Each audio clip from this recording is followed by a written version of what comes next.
meninas, meninos e menines, né? Então, pessoal, como junho é o mês do orgulho, LGBTQIA+, decidi gravar esse vídeo pra falar um pouco sobre a minha experiência como uma mulher trans, né?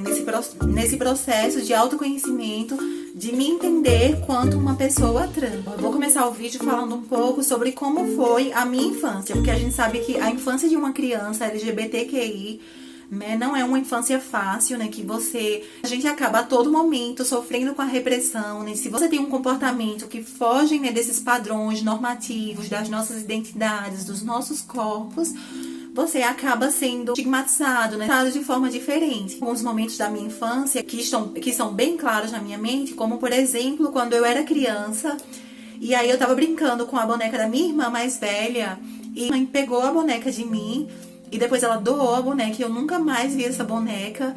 E eu fiquei chorando sem entender o porquê daquilo. Outro momento também, né, que foi marcante na minha infância, quando eu era criança eu fazia balé. Era escondido do meu pai, né, porque tipo, minha mãe sabia, mas o meu pai não.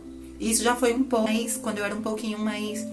Eu tinha uns 6, 7 anos, um pouquinho mais velha, né? Não entendia porque minhas amigas podiam usar o tule, né, que é aquela sainha que a gente usa no balé, e porque eu não podia, né? E eu ficava triste. Um momento também, né, que foi muito marcante, por exemplo, em relação às repressões da minha mãe. Tipo, você tava chateada e eu tava assim, com os braços cruzados, fazendo assim, ó. Aí ela dizia, para com isso, né, que isso não é coisa de menino, que isso é coisa de menininha, e... Aí eu, mãe, eu só tô com os meus braços cruzados, qual o problema nisso? Não entendia muito bem o que tava se passando, né, naquele período da minha infância. Pro ensino fundamental, educação física no ensino fundamental, por exemplo, eu sempre fiz a educação física com as meninas, né, porque eu não gostava de praticar esportes com os meninos, eu achava muito chato, tedioso, né, eu não gostava de futebol, eu preferia handebol, apesar de que eu nunca fui tão assim pra o lado dos esportes, assim, eu era um pouco sedentária, né, mas como eu era obrigada, né, a fazer educação física, eu pedia pra fazer com as meninas, já chegava atrasada no horário das meninas, que depois dos meninos era até um pouco mais tranquilo, mas sempre sofri, né, com bullying, né, que falavam, ai, que era tipo, olha a menininha que tá chegando, não sei quem, entendeu, né, quando eu tava terminando, eu sempre ficava lá, sempre ficava sentada, calada, na minha, né, assim, calma. A pior fase na minha vida, pra mim, foi quando eu saí do ensino fundamental e fui para o ensino médio. Eu sofria muito bullying, muito preconceito, porque eu era muito estranha, né? Emo, gótica e vampira, né? Vocês podem ver que eu gosto muito de vermelho, né? De preto, aqui o meu cabelo é preto. Eu sempre gosto muito de tons mais escuros, né? E tinha também outra coisa, eu pesava quase 100 quilos, né? Eu era obesa.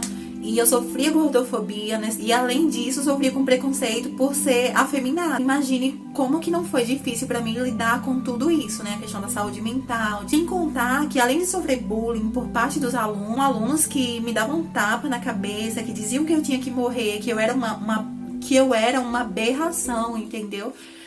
Imagine como que, né, foi difícil lidar com isso. Até os próprios professores não entendiam muito bem. Ficavam fazendo comentários, piadinhas. Por isso que eu acho muito importante também que a gente tenha pessoas trans ocupando o magistério na área de educação, de ensino, para que crianças como eu, você, pessoa LGBT, não passem por isso, né? Não sejam tratadas como sendo diferentes, como sendo anormais, né? Fora dos padrões, entendeu? Que sejamos tratados como seres humanos, né? Que isso pra mim é o fundamental. Sim, ensino médio todo, sofrendo bullying, preconceito. O estopim foi no final do ensino médio, quando a primeira vez que eu entrei no banheiro feminino, que a escola toda, assim, caiu em cima de mim. E eu já era tímida, introspectiva, né? Sempre ali na minha. Imagine como que eu não me senti. O final do ensino médio inteiro eu fiquei sem ir ao banheiro, tipo, de 7 da manhã até 1 da tarde. Pra vocês terem noção, né, do quanto que esse preconceito, todos esses estigmas sociais prejudicam a nossa saúde, não só mental, mas a saúde física, a ponto de você não poder utilizar um banheiro de acordo com a sua identidade de gênero. Depois que eu terminei o ensino médio, pretendia fazer o Enem para ir para a faculdade e fui lá e fiz. E qual a minha área, né? Então, ao longo do ensino médio, eu sempre me identifiquei muito com a área das ciências biológicas, né? Sempre gostei muito, sempre fui muito curiosa, né? E desde criança eu tinha isso de Ai, quando eu crescer eu quero ser cientista, pesquisadora. Ao longo do ensino médio, eu ganhei um telescópio no meu aniversário de 15 anos, né? Eu pensei em fazer astrofísica, mas eu acabei me encontrando mesmo na biologia, que é o meu amorzinho. Então fiz Enem, passei no curso de biologia. E aí, nesse período, né, em que eu tava pra entrar na faculdade, aqui na Universidade Federal de Sergipe, eu comecei a ler um pouco mais sobre corpo, gênero, sexualidade, a fim de entender melhor aquilo que tava se passando comigo. Coisa que me inspirou muito, mas muito mesmo, foi descobrir que na universidade, no meu departamento, tinha uma professora que também era trans. Fiquei, tipo, nossa, que incrível isso, né? De pensar que pessoas que eram assim como eu podiam ocupar esses espaços, né? Que não seriam ditos como espaços para corpos como o meu. Entrei na faculdade no ano de 2016, no curso de biologia. A professora foi uma inspiração para mim. E desde o começo do curso, sendo muito tímida, muito retraída, eu meio que sempre comentava com os meus amigos, né, sobre a minha identidade de gênero, né, que eu era uma pessoa trans e que eu tava, né, assim, as pessoas mais próximas que eu tinha um contato mais. No início da faculdade, a primeira vez, né, que foi um momento, assim, marcante na minha vida, foi a primeira vez que eu me vesti totalmente, assim, como menina, numa disciplina da faculdade, né, chamada de História e Filosofia das Ciências Biológicas, em que eu fui vestida, né, de Rosalind Franklin, que é a Dama Sombria do DNA, né, que foi uma cientista que ajudou na descoberta da estrutura da dupla hélice, né, mas que só foi reconhecida de forma póstuma, né, depois de ter morrido aos 37 anos de câncer de ovário. Isso é tema para outro vídeo. Mas foi um momento, assim, muito significante para mim. Ao final desse primeiro período, de 2016 para 2017, eu comecei a me questionar, perguntar: será que eu tô vivendo para mim mesma ou se eu tô vivendo para as pessoas?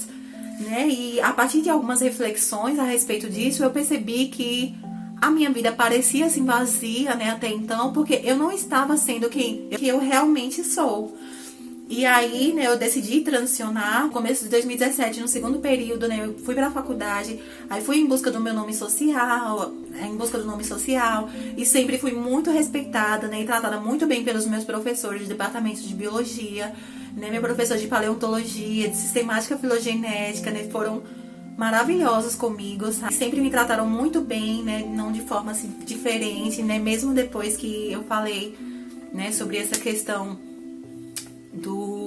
a transição em relação aos documentos, os papéis, né, a minha professora de alemão também, foi muito fofa comigo. E a partir daí, né, eu comecei a perceber que eu me sentia mais feliz, eu me sentia melhor comigo. A sensação foi libertadora. E então a mensagem que eu gostaria de deixar para vocês, né, pessoas LGBTQIA+, é que você sempre tem que se colocar como uma prioridade, né? As pessoas sempre vão dizer que é uma fase, que isso vai passar, que não é, entendeu? Você tem que se amar, te ter como prioridade e sempre buscar se entender, saber qual é o seu papel, né? Porque quem é você, qual é a sua orientação sexual, qual é a sua identidade. E isso não é sobre ideologia de gênero, doutrinação. Isso é sobre entender que a espécie humana, ela possui uma identidade que é subjetiva e que é influenciada por fatores sociais e históricos, né? E que a gente não pode simplesmente resumir a identidade das pessoas utilizando fatores, né, imperativos biológicos para dizer que aquela é a identidade de uma pessoa. Ou seja, é muito importante que a gente tenha um olhar mais altruísta e empático a partir do momento em que a gente critica alguém, para se colocar no lugar do outro e perceber que nada disso é fácil, entendeu? E que, hoje eu estou aqui, estou feliz, né, mas minha trajetória não foi nada fácil, né, para eu chegar onde eu estou aqui hoje, entendeu? Por isso, vocês não devem comparar o sofrimento ou diminuir o sofrimento de ninguém e sempre se tenha como uma prioridade, né? E se amem muito, muito, muito, trabalhando o autoconhecimento, o amor próprio, são muito importantes para que a gente não se deixe abalar por esses comentários negativos, né? Por pessoas que querem nos ver mal, nos colocar para baixo, né? E é isso, pessoal. Se vocês gostaram do vídeo, não se esqueçam de deixar o like, de compartilhar, ativar o sininho também para receberem notificações, né, de quando novos vídeos saírem, para vocês acompanharem. Sempre aqui no canal, né, irei trazer vários vídeos interessantes sobre outros temas de ciência, educação, feminismos interseccionais e várias outras questões, né, de linguagens. Então, eu espero que vocês tenham gostado, né, e é isso, pessoal. Beijinhos plurais e até mais. Bye, bye. Como sempre, né? Não poderia faltar os beijinhos plurais. Eu sempre falo.